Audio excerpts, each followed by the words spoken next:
are sick of bad guests, people throwing parties because you dropped your rates, or you're just afraid of dropping your rates because people might throw parties, I've got two solves for you today. Good morning, guys.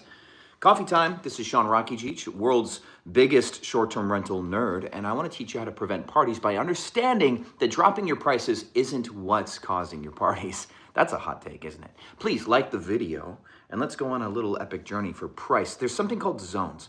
I spoke about this at STR Wealth. I'll try to link the video for you. There are 5 zones and then a red line. Anytime that you drop your prices inside of your red line, you're more likely to get parties. But anytime you drop your prices inside of your 5 zones, those are risk mitigated timeframes. Am I getting to a high level already? I'm sorry.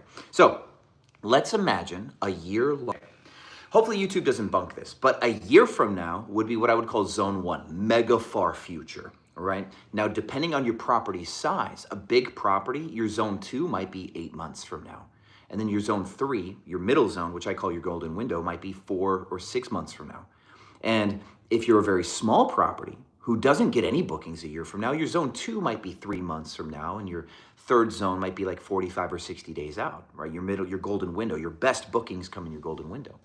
If you drop your prices because you're going into slow season, in zones 1, 2, or 3, people book 4 months out, you're not going to get any parties from that, right? It's a safe play.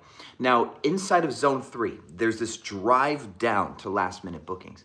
We still want enough time to be able to lower our rates and fill the rest of our calendar. Theoretically, we want bookings in all 5 zones. We want some super far future, we want some coming into our peak, we want some in our best golden window, and we want some after that. Now, zone 5 is last minute. And this is where I think some of you guys might get confused. Last minute bookings should stop at a point, even though they're last minute. A studio apartment in downtown Dallas can be same day, and we really don't have to worry about parties as much. There's still gonna be some risks always, I guess. But a house, we don't want a same day booking for a house. We don't want a tomorrow or the next day booking for a house that's inside of our red line. Yes, it's early. Welcome in, Moxie. Good to thank you for tuning in on the live stream. So we need to define a red line, which is the very last minute threshold that we're willing to take a booking based on risk. And for houses, normally 8 or 9 days in advance. Hey, what's up, cabin guy? Yeah, great to see you again. Thanks for coming to that speech. So inside your red line, do not drop your prices anymore. Instead, actually start to increase them again, because you're highly unlikely to get booked anyway. And if you get booked, you want to have it at a higher price, because then you have to do this risk off. So there's multiple factors of what causes a party. It's not just the drop rate, but it's low lead time inside your red line. It's also local people, no reviews, people who don't have a profile photo. There's all sorts of other things you can risk out. Now, there are softwares for this, like TrueV, for example. TrueV just mentioned me on Instagram, by the way, which was kind of funny, small world. They can help you with the risk off side of guest profiling. But then there's another strategy too. If you end up having a lot of unbooked days inside of your red line, there's a new meta in Airbnb. Anybody with houses should follow this new meta, okay? Let's say you're in a market that has plenty of weekend bookings, right? You're in Orlando, lots of houses, or Miami, lots of houses. Weekends get booked, but weekdays get left behind. Well, what you can do is you can split your property and do what I call a split strategy. Been teaching this for 6 years, but it's super relevant now.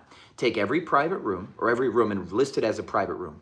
Get your Thursday through Sunday bookings at a huge price. But then your Monday, Tuesday, Wednesdays that get left behind, instead of driving your house down from 500 to 150 per night, increasing your risk of parties, rent them out by private rooms at $70 or $80 a night.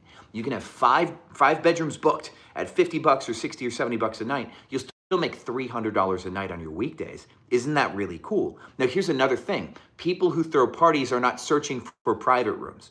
So even if you have a studio, 1 bedroom, 2 bedroom, what you guys can do is, instead of selling off inventory like in Philadelphia, I should have done this years ago. This would have saved my tail. Last minute bookings. Instead of sending my properties off at under $100 a night for a last minute booking, I could have just also had a private room listing for the same space, booked it out as a private room, and just told somebody, hey, surprise, you get the whole place. But the masking of my 1 bedroom or 2 bedroom apartment as a private room would have prevented the people who throw parties from booking the place, because they exclude private rooms because they would know that they're going to get caught. And that's another benefit of the private room market, is people just they're a different profile. So Big houses run a split strategy. Watch my zones-based video for pricing strategy, and I've got a ton of pricing strategy stuff, but what I want to try to drill down for the last thing for you guys. If you're dropping your prices inside of what you define to be your red line, then you've failed, you've lost. And a lot of you are using a pricing software and they're failing you. Secret is pricing softwares just automate stuff within certain bounds of control, but we need to be managing, much like a piano player plays the piano, we need to be controlling the instrument. Price Labs and Wheelhouse is just an instrument, okay? And if you don't have bookings inside of a month, almost any property, they've failed you. If you've got a big house and you've got gaps inside of 75 days, for a lot of you, Price Labs has failed you if you've got empty stuff inside of 75 days. They should have filled you up all the way before then. And the moment you realize that Price Labs is wrong, you need to deviate faster so that way you don't end up with unbooked days inside of your red line. This video came because somebody left a comment this morning about risking like having bad guests by lowering your prices. I will say in Philly, anytime we went under $100 inside of 5 days lead time, we'd always get parties, right? So you do need to understand your market, and that's where you draw your red line. And at that point, you become uncompromising. You don't do cheap bookings inside of that window. But again, now you can run a split strategy instead. If you have any questions about price, please let me know. I'm going to get back to playing piano. And I will see you guys on the other side.